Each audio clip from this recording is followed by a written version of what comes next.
If I were to ask you to make a list of the hottest movie stars right now, probably in anyone's list, Ryan Reynolds is going to show up. So Ryan Reynolds is incredibly popular actor. The interesting thing is in 2021, he posted this on his Instagram on Mental Health Day. He said, to all those like me who overschedule, overthink, overwork, overworry, and over everything, please know you're not alone. And he came out and told the world that he really struggles. He has an anxiety disorder. So brave thing to do, right? Come out and say, I have an anxiety disorder. It's like, wow, that's not what you associate with someone like this. And he talked about the fact that he was grateful, which was interesting. He said, I'm grateful for my anxiety. You don't hear that very often, do you? But he said, because his anxiety really used right pushes him to excel and do better and to constantly improve, right? And we've been saying that anxiety is just an alarm inside of you. It's not always bad. If you're out swimming in the middle of the ocean and all of a sudden you see a great white swimming toward you, you're going to feel some anxiety, right? And that's going to empower you to shove your buddy over there so that the shark eats them and you get away, right? So there's value in anxiety, right? So he's talking about, it's at least good, but then he said it's demoralizing. He said there's a lot of insomnia. There's a lot of sleepless nights when you're lying awake, overanalyzing everything. So for him, he can't turn the dial down. The anxiety just overwhelms him, and he can't stop it. So he was on a mental health podcast, and he was being interviewed to say, well, where does all this come from? And the interesting thing was, he told the story about what it was like to grow up in the home that he was raised in. He said, listen to this, my dad was never an easy person to be around. He said he was a skin-covered landmine. Have you ever been around a skin-covered landmine? Never know what's going to set them off. Never know when they're going to blow. He said the result of being raised in a home like that was that he was always trying to predict the future as a child. He was constantly living in a space where something may or may not happen. So do you hear the anxiety in that? Remember what we said again, just to refresh. Anxiety is our body's natural response to perceived danger. In this case with Ryan Reynolds, it was danger. His dad was dangerous. So if you're raised in a home like that and all of your life you're dealing with danger, well, this alarm is going off, and what happens is that the dial can get set all the way up. And that's what happened with Ryan Reynolds. And so he always thinks he's in danger. And we've been saying this. Some of you were raised in homes where you were in danger. And there was a lot of anxiety in your home because things were so unstable, or somebody had a really bad temper, or there was addictions, or there was instability in some way. And so your dial got spun up. And here's what happens. You leave that environment, right? You leave that toxic relationship. You leave your home of origin. You get away from the person who's been damaging you. And your body doesn't go, oh, good, that's over. Now I can just go back to normal. Oh, no, the dial has been set. And the anxiety has been, you've rewired your brain. Now, just that phrase is really important. We're going to come back to that. You've rewired your brain. Some of you know exactly what this is like because you live. There are two types of anxiety we've been talking about. There's anxiety that you just live with all the time. Some people, there are millions of Americans that woke up this morning and they just felt anxious the moment they woke up. Some of you, as you sit here today, you feel a little anxiety. Maybe the dial is kind of low, a 1 or a 2, but maybe it's higher, 8 or 9, and you're not in danger. But you feel the anxiety as you're sitting here. For others of you, it's situational. There are situations that will make you feel anxious. If you have a big presentation at work, if you have a big project that has a lot of visibility and in what's going, that's going to go all the way up, your senior leaders are going to watch what you're doing, you could have a lot of anxiety. For some of you, if you get a big medical bill right now or an unexpected expense, you're going to have a lot of anxiety. It's situational. So the good news, and what I've been saying all throughout this, is that phrase, rewired your brain, is important. Your brain is wireable. Ryan Reynolds learned in that home of origin to be afraid. But what you learned, you can unlearn. This is what we know, and there's real good news for anxiety sufferers in America. You can learn to process your anxiety in a different way and not live with that level of anxiety. So We're finishing up a series today called Anxious for Nothing. We've been spending 4 weeks in anxiety, and we're going to talk about this. What do you do when anxiety gets triggered by failure? Because this is one of the biggest triggers of anxiety that there is. So I want to ask you to grab your program, open it up, grab the notes. There are some things you can write down today. Welcome to those of you who are watching online. Glad you're with us today. If you open up your program, or if you go, open up your program. If you go to our website at Peniel Church Life, you can get the notes too. So let's jump right into this. Trigger number 3, the final one we're talking about in this series, is this fear of failure or loss. Fear of failure or loss. So I really want you thinking about, for your own life, are you triggered when you fail? What does failure do to you? Or do you know somebody who, when they fail, it is a big thing? You ever been around people like that? I had a friend who was married to a woman who was full of anxiety. He had no idea how much anxiety he had until right after they were married. He was in the apartment one day. She comes in and she's hysterical, crying out of control, can't calm down. Took forever just to get her to calm down enough to be able to tell him what had happened.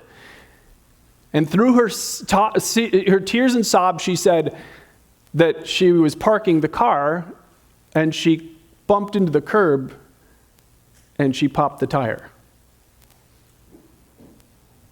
That's it. That's the whole story.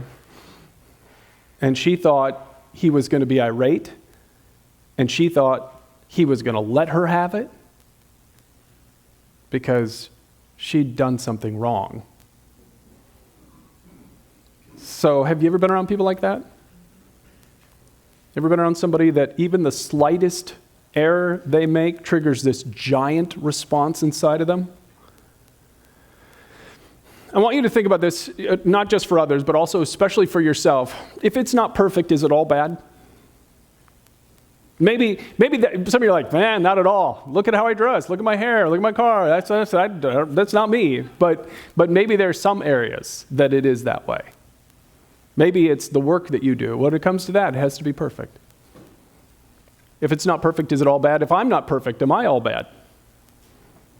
Same thing for you. If you're not perfect, are you all bad? If I have a problem with you, are you all bad? You ever known people like this? They hit the eject button on people in their lives when their imperfections affect them. I've seen this over and over again. I've seen people who can only really tolerate perfect people in their life. So you can imagine what happens to their world, right? It gets smaller and smaller and smaller as they lose more and more friendships, even the opportunity for relationships, because the moment your imperfections are visible, they're done with you. I've seen this again and again and again. Some of the loneliest people I know, this is what's driving this. What goes on in your head when you or someone else fails? What goes on in your head? What's the tone? And by the way, whose voice is it? You ever stop to think about that? For some of you have highly critical self-talk. If you stopped long enough to think about it, you'd be like, well, that's my mom's voice. Well, that's my dad's voice. That's my ex's voice. That's that coach's voice, that teacher's voice. There's something behind that. And we just don't stop long enough to actually think about what's going on that's driving this. So on the back of your notes, I want you to flip your notes over and look on the back. I put a list online, Signs of a Perfectionist, so by this author, Elizabeth Scott. I want you to just think through, and we're not going to go through these today. I just wanted as a resource for you, but do you see any signs of perfectionism inside of you? Inside of the people that you love? There's a couple of them on there that I really struggle with, and I know it. Maybe you see some of these. And again, it can be triggered by so many different things. One of the saddest things I read in prepping this whole series was a woman who was raised in a home. Her mom was mentally ill. Her mom was schizophrenic. And she was a single mom caring for this little one. And the girl grew up with tremendous anxiety. She said this, I grew up thinking that in order to change my life situation someday, I would not only have to excel in school, but that I had to be perfect. That's the only way she thought she would ever be free from the life that she was watching or growing up in. Perfection. You can imagine. So she's the one that when they get an A- on a test, tears, giant explosion. Because it's not about the A-.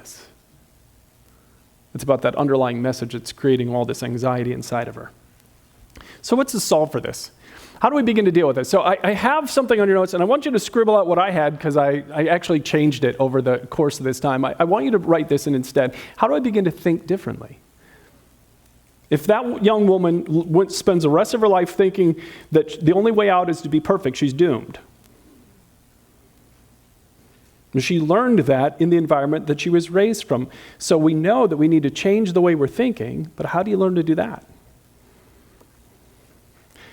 So, I want to be really, really careful before I say anything else about this subject, what we're going to talk about next. This is simple for me to stand here and say to you, but if your dial is spun up high, this won't be simple to do. I'm going to make it sound really simple. But if you struggle with anxiety, I am not trying to downplay the significance of what you struggle with. This is challenging to do, and it's really, really hard. So for that person who was married to that woman who blew up and just melted down from a flat tire, that takes some professional help to begin to understand and cope with the anxious thoughts that are in her head. So I want you to hear me say that. And now I want you to jump down on your notes just to letter B, because this is the only thing we're going to talk about today. If I could say one thing to anxious people, and one thing that helps me more than anything else in my entire life, especially in those times when I'm struggling with perfectionism, is to make your brain anticipate the blessing of God. That God wants to bless you, not curse you. That He wants to help you, not hurt you. Anxious people don't think that way, right? In our anxious moments, we're not anticipating God showing up and helping us, are we? We're anticipating the opposite, God abandoning us. That's what we do when we're feeling anxious. We have been talking in this entire series about the nation of Israel when they were set free when Moses led them out of slavery in Egypt, and they went across the desert, and they went to the land that God had promised to give them. Because in my understanding of the Bible, and all that I've read, as many times as I've read through this book, these are the most anxious people I know of in the entire Bible. So we've talked a lot about what they did right and wrong. One time, they wanted different food. So God, we said in this series, was feeding them every day with manna. Every day they would wake up and there'd be food on the ground for them to eat. Every day. Supernaturally fed by God. Pretty cool. But then they got tired of eating it and they wanted meat. So it's like, all right, this is good, but I want a burger. And how's God going to take care of this now? And so here's what happens, and you read about in Psalm 78. Psalm 78 says they spoke against God. They said, "Can God really spread a table in the wilderness?" And what's the answer that they are implying here, right? No, He can't. He can't do that. By the way, you are always in trouble spiritually when you start telling God what He can and cannot do. Always. And notice what they did. They spoke against Him. They weren't asking this as a legitimate question. They were saying, He can't do this. He can't help us. We're hungry for meat, and He can't do anything about it. And look at what they say next. This verse blew me away when I read it. True, He struck the rock, and water gushed out, and streams flowed abundantly, but can He also give us bread? Can He supply meat for His people? Does anyone else find that to be an incredibly ridiculous sentence? Literally, here's what I want you to do after the service is over. So this is what was happening and what they're talking about. They were going across a desert. They ran out of water. They had no water for an entire nation. And God commanded Moses to strike the rock. First, speak to the rock, strike the rock. And when he did, water flowed out and everybody was fine. So here's what I want you to do after the service is over. I want you to go in a field. I want you to find a rock. And I want you to start striking the rock until water comes out. It's supernatural. That doesn't normally happen. So they're saying, yeah, He could do that miracle, but that's it. That's all He can do. It's like, are you kidding me? Do you ever listen to yourself? But this is why it's so significant that you hear this, because this is what will happen to you the next time you feel anxious. Anxiety makes us imagine the worst. Anxiety makes us imagine the worst.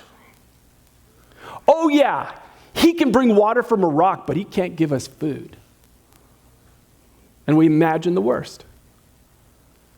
So the next time you're anxious, and this is perfect timing because some of you today, you're anxious about something. There's a situation in your life that has made you feel anxious. A relationship not going the way you want it to go. You've got some concerns about finances and you're really anxious. You got kids that you're concerned about. You got a friend that's going down a path that's really bad. And you're anxious. And you're only imagining the worst. And one of the questions to really ask when you're in this situation like this, where you're imagining the worst, is to pull back and really think about this. What am I saying to myself about God in these anxious moments? That's what I want you to think about. What are you saying to God? Or what are you saying to yourself about God in those anxious moments?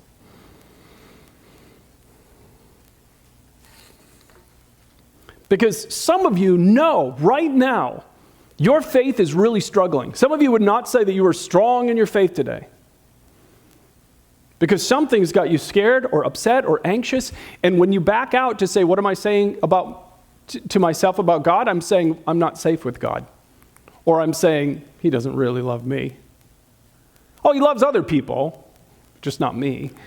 He doesn't care what's happening. He's forgotten about me. He isn't going to help me. So I tell stories Sunday after Sunday about these people who have these incredible adventures with God, people like George Mueller, who feeds 10,000 orphans in his lifetime with no money. God just provides over and over again. You think, yeah, God does that with certain people, but he won't help me. That's what he does. He helps others, but he doesn't help me. Some of you are telling really, really bad stories about God today. In the middle of your anxiety, you're anticipating his worst behavior, not his best, and it's crippling your faith. And what we've been saying throughout this whole series is anxious doesn't equal reality. It doesn't equal real. I should say anxiety. Anxiety does not equal reality. It doesn't equal reality. In the very first week, I told you the story of a woman who was very anxious, and she was anticipating all these bad outcomes, and they just didn't keep happening. And she's the one who said anxiety doesn't track very closely with reality. And you just need to file that away. The next time you're feeling anxious, you know anxiety doesn't trigger or track closely with reality. Because if you listen to it, if you listen to the anxious thoughts, then your faith will die. Or it'll fall apart. Or you'll make bad decisions because anxiety doesn't line up with reality over and over again. So you just need to be aware of that. So how do we begin to counteract this? This is really the key part, okay? The most important thing I've ever learned about, and I use this all the time, I've used this since 1988, when I first accidentally did it. I wasn't intentional, I just accidentally did it. But I've used this so many times in my life to help battle those times of anxiety for me. And it's this: God's promises are the key to retraining your brain. God's promises are the key to retraining your brain.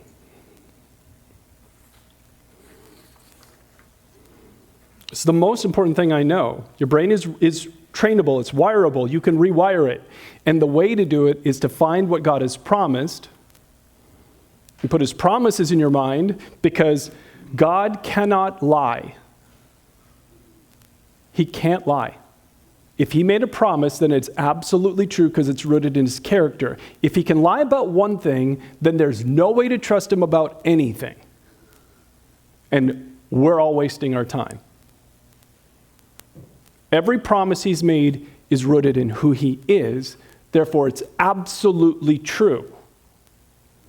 So knowing his promises is the key to really retraining your brain in those times when you're anxious. So we talk all the time. About 15 years ago, I learned this ABC formula. I've taught it so many times, I don't even know how. I am not shy about telling you that I'm trying to say this so many times that you know how to do it in the next time you're anxious. I am repetitive with this because I want everybody to learn it. The ABCs are this. There's an activating factor, something happens in your life, a belief gets formed, and there are emotional consequences. And this is where most people stop right now. With 40 million Americans having an anxiety disorder and so many millions of Americans waking up this morning feeling anxious, what's going to happen to our country? What's going to happen to our economy? What's going to happen in our world? What's going to happen in Russia? What's going to happen? Anxiety everywhere. And all they can do is ABC, ABC, ABC, but there's more letters in the alphabet. There's a D, right? Dispute that anxious thought, and E, exchange it for the truth. This is what God could never get the Israelites to do, ever. Over and over and over and over again, he tried to get them to dispute what the thoughts were in their mind when they were anxious and exchange them for the positive, and he could never get them to do it. So let me give an example of this, but not everybody, by the way. A couple of people did it right. So here's what happened. So there's an activating factor. So Israel reaches the promised land finally. God sets them free from slavery in Egypt. Moses guides them. God is literally guiding them with a pillar of fire by night and a cloud by day. So they don't even have to guess, which way should we go next? Follow the fire. Follow the cloud. I'm thirsty. Here's water from a rock. I'm hungry. There's food on the ground. Just go eat it.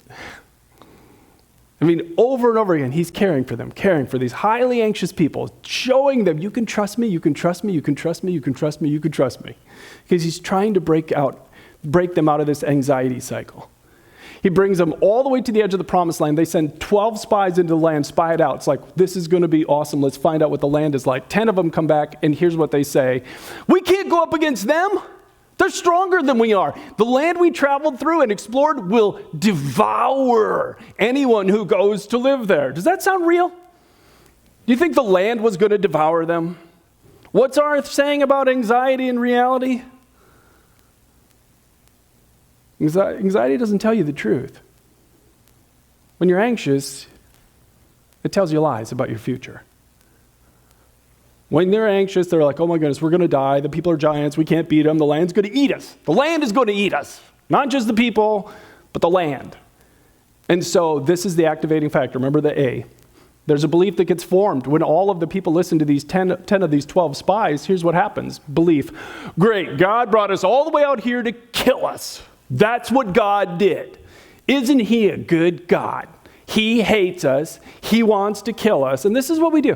Why do we do this? Why is it human nature when things go bad and we feel anxious that we immediately attribute the worst possible outcome to God? He's only doing this because he doesn't like me. He's only doing this because he wants to kill me. He's only doing this because he can't stand me. Why? Why is this human nature for us? Immediate default. It's bad God, bad God, bad God. But that's what they did. And so do you think there's an emotional consequence from believing that? If you're standing on the edge of this land and you hear this report, they're going to devour us, and you believe it, the emotional consequence is anxiety and fear and despair. They're furious. They want to go back to Egypt. They want to be slaves again. Just go back, let's be slaves. So that's where most people stay. That's the anxiety cycle in those 3 steps right there. Something happens, a belief gets formed, and you have an emotional consequence. Now, what I've said about this many, many times is you don't catch your beliefs. When the spies came back and said, the land is going to eat us, nobody had to sit down and go, I wonder what I believe about that. Your brain just instantly forms a conclusion. It's true and we're going to die. And you're not aware of your beliefs, by the way. You know that, right? Most of the things you believe, you're not even aware of. Isn't that an interesting thought? Some of you never stop to think about that. The only way to really, really catch it is to pay attention to your emotions. When you feel anxious, scared, depressed, afraid, stop for a second and say, what belief do I have in my mind that's creating the emotions that I'm feeling? Some of you, that's the most important question you could ask today, because you feel anxious today. What's the belief? Especially what's the belief about God that you have in your mind? Back it up. But like I said, not everybody believed. Not everybody came back and listened. There were 12 spies that went in. 10 came back and gave this negative report, but 2 came back, Joshua and Caleb. Caleb tried to quiet the people as they stood before Moses. Let's go at once to take the land, he said. We can certainly conquer it. Okay, so very different report from Joshua and Caleb. They're like, oh my goodness, they're so big, we can't miss. Just chuck a rock in any direction. They'll fall. This is going to be awesome.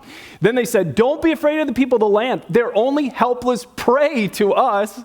They have no protection, but the Lord is with us. Don't be afraid of them. And I underline that sentence because if you were here in week 1 or 2 when we talked about when God spoke to Moses, God from the burning bush and said, I want you to go back to Pharaoh and tell him, let my people go. Moses was terrified, full of anxiety. And his first questioning of God, God's response to him is, I'll be with you. That's all you need. It should have been enough. I'll be with you. And so when everybody else is afraid, why aren't Joshua and Caleb afraid? Because the Lord was with them. Oh, this big Lord, this big one who can part a Red Sea, who can bring water from rocks, who can make food just magically appear on the ground every day, who can guide us. You see, it's like, hey, everybody, turn around. Look at that big pillar of cloud right there. Right there. Don't you see? We're not alone. He's with us, and he's strong. Obviously, look at all he's done. And they disputed and exchanged the negative thoughts because God is with us, and God is taking care of us, and God has promised to take care of them. We're okay. We got God. Exact same circumstances, one response full of anxiety and one full of faith and confidence to move forward. Exact same circumstances, it's all about what you say to yourself. Anxiety is the product of your thinking. That's why it's good news. That's why it's such good news. Because who controls what you think about? You get to do that. So how do we begin to... the most important thing I've ever learned about anxiety is this. Never have an anxious thought without giving it an answer. Never have an anxious thought without giving it an answer. And this is where you have a tremendous advantage if you become a follower of Jesus, because the answers are the promises God has made us. That's the answer. Because whatever he's promised is absolutely 100% true. He can't lie. If he lies, everything is over. The moment he lies once, he's done. The whole thing is over. He's not a God of love. He's not a God of life. He's a liar. The moment he lies once. So he cannot lie. Every promise he's made is true. So never have an anxious thought without giving an answer. And the only way to do this is to really know what he's promised you. So like I said, I stumbled upon this when I was, well, let me give you some examples. Anxiety says, you know what, I'll never get a good job. I'll never move ahead. I'll never make it in my career. And God says, you know what, I will provide for all your needs. That's a promise right there in Philippians 4:19. Did you know he's promised you that? He's promised all your greeds. Philippians 4:19. That's not what it says. All your needs. Anxiety says, I'll never recover from this. You ever been that way? You've ever been so hurt you thought you would never be the same? You ever been that way? You know what God says? I will restore your soul. Psalm 23, it's his promise. Now, you may choose to claim that promise or ignore the promise, but either way, it's a promise. So we answer the anxiety with the promises of God. So let me give you an example of how I wish I could tell you that I was really, really strategic in the way I did this. That'd be cool, but it wasn't. It was a total accident. It was actually desperation. So my career in this role began in 1991. I was a junior, finishing my junior year at Bible school and pastoral studies major, knew I wanted to be a pastor, and I was helping out at this church in Madison at the time, and they were about to go under, and they contacted me before the end of my junior year was over, and they said, listen, we're either going to shut the doors, or would you come be our pastor? And I'm like, wow, somebody wants to pay me already? This is awesome. I said yes. Oh boy. No idea what I was walking into. They had no idea who they'd hired. We were a perfect fit for each other. We were both so incredibly dysfunctional. So it was like a marriage made in heaven. About 20 people at the time, 25, 30 people. And in 6.5 years I was there, it went from, let's say 30 to 65 in 6.5 years. I was writing books, speaking at conferences. Everyone wanted to know how I did it. No, it was a total disaster. Matter of fact, 2 years after I left, the church went under. Yeah. So then, that was what it was like for me in an established church. So then, I got this idea, why don't I go start a church? I'm going to plant a church. This will be amazing. So I raised support for the first 3 years, moved to a community, and I knew a handful of people, so they jumped on my team right away. There were 8 of us. And I had 3 years of financial support, because there's no church, to build a big launch group and launch a church.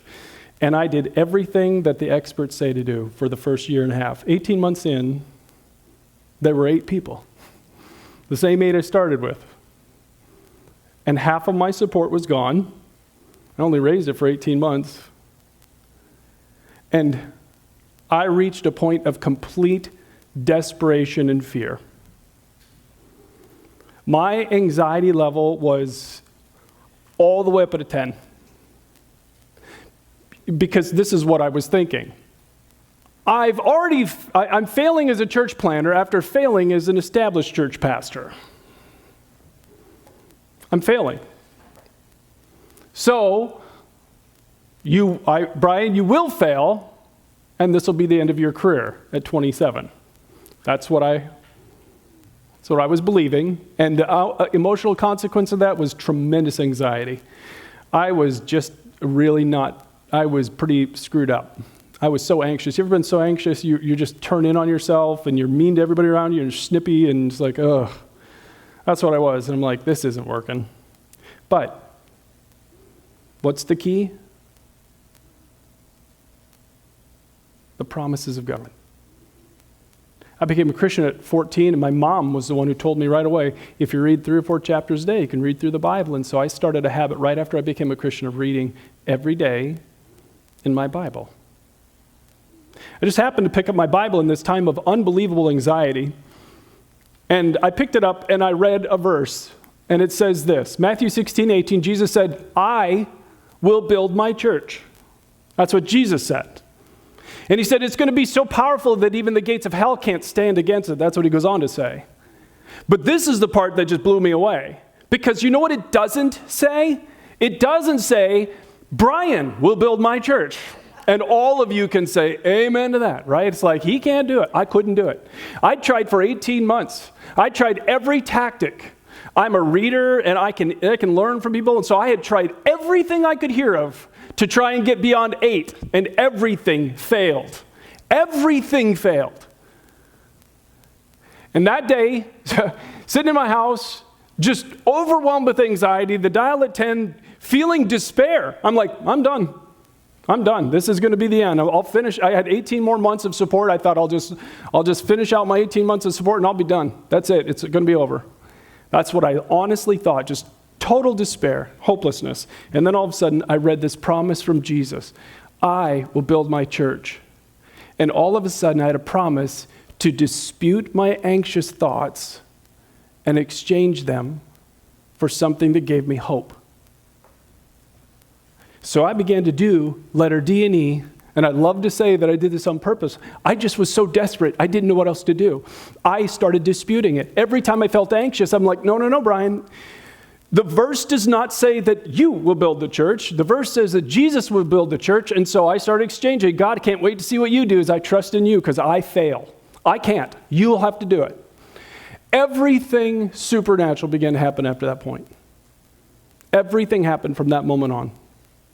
And I'd love to tell you that my dial went from, it was at a 10, all the way down to 0. This was another thing I've been really slow to learn. Really slow on the pick, because I just thought, I read these stories of these amazing Christians, and I talk about them all the time, and I just think that they just never had fear, they never had anxiety. That's not true. You can learn to do it scared. I'd love to tell you that my dial went from 10 to 0. It didn't, but it did go down to a 1 or a 2.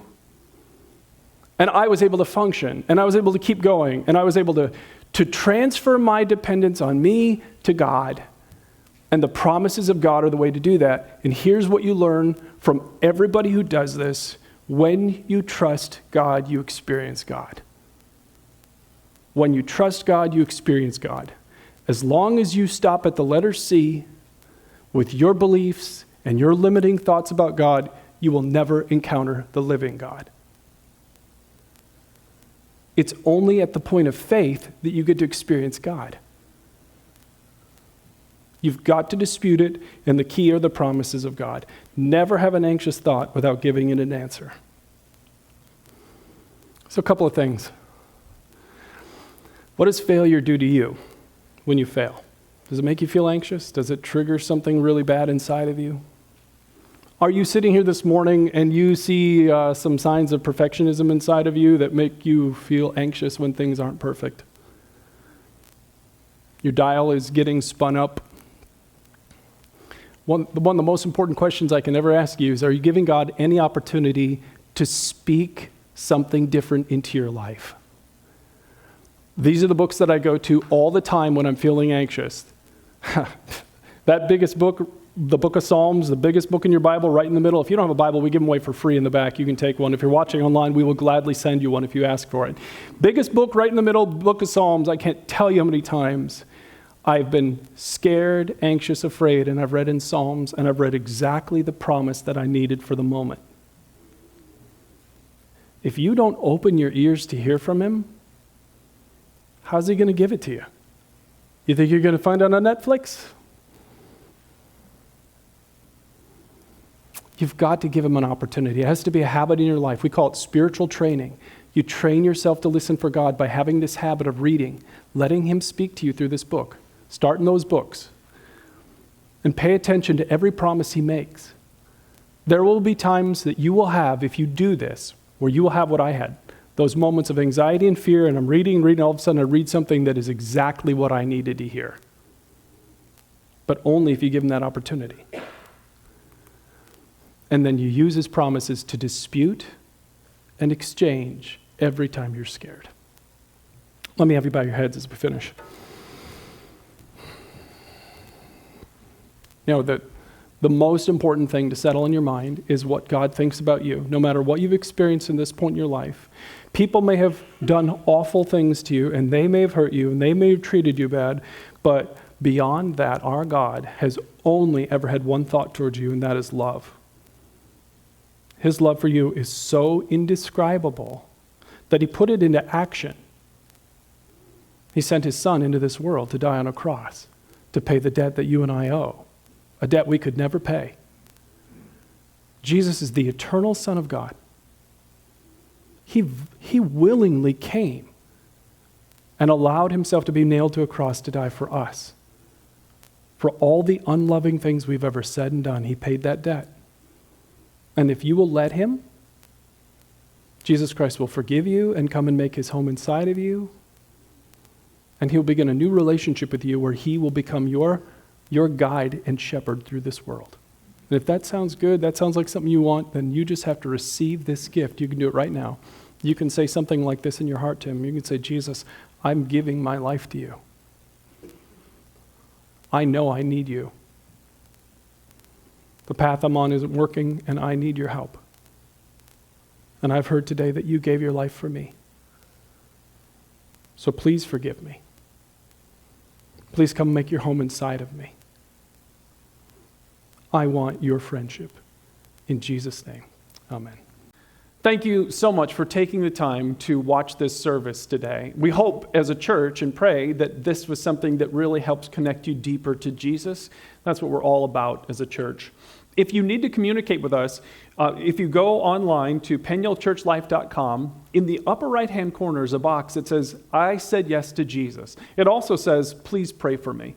Just click on that, and it'll take you to a place where you can communicate with us as a church. So if you ever want any of the resources we mentioned in a service, go there and let us know. We'll gladly send them to you. Or if you made a decision to say yes to Jesus or you have a prayer request, just let us know.